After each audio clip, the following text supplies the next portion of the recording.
যত বিপর্যয়, যত দুঃখ, যত বেদনা, যত কষ্ট, ওইখানটা আপনাকে থেমে থাকলে হবে না। যত দুঃখ, যত বেদনা, যত কষ্টই আপনি পান,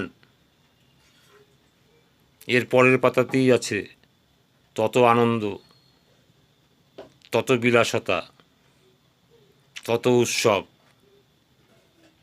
কত উপভোগ করবেন আপনি।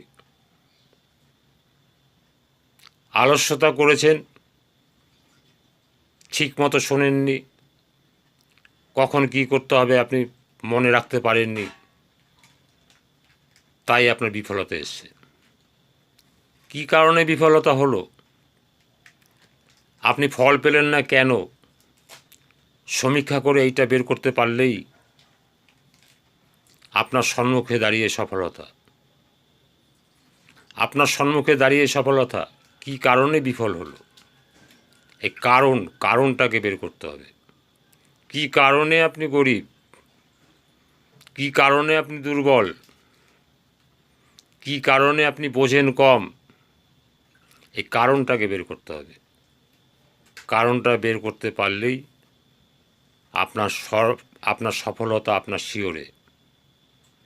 কারোর ক্ষমতা নেই রোধ করবে আপনার সফলতা।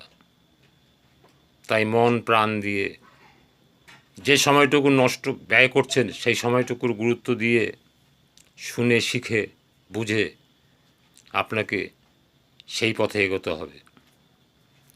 তবেই আপনার সফলতা আপনাকে কড়া নাড়বে। ওগো তুমি জাগো, ওঠো, আমি এসে গেছি, তোমার অ্যাচিভমেন্ট নিয়ে আমি এসে গেছি, তুমি জাগো, ওঠো, ওগো আমি সফলতা, আমি তোমার কাছে এসেছি, তুমি আমায় ধরে নাও। শুধু বিফলতা দেখে আপনাকে পালিয়ে আসলে হবে না, সাহস নিয়ে আপনাকে এগোতে হবে যে আমি, সবাই যখন এগোতে পারে আমি কেন পারবো না। আপনাকে শপথ নিতে হবে, তবেই আপনার সফলতা আপনাকে পথ দেখাবে। আপনার সফলতায় আপনি আনন্দ পাবেন।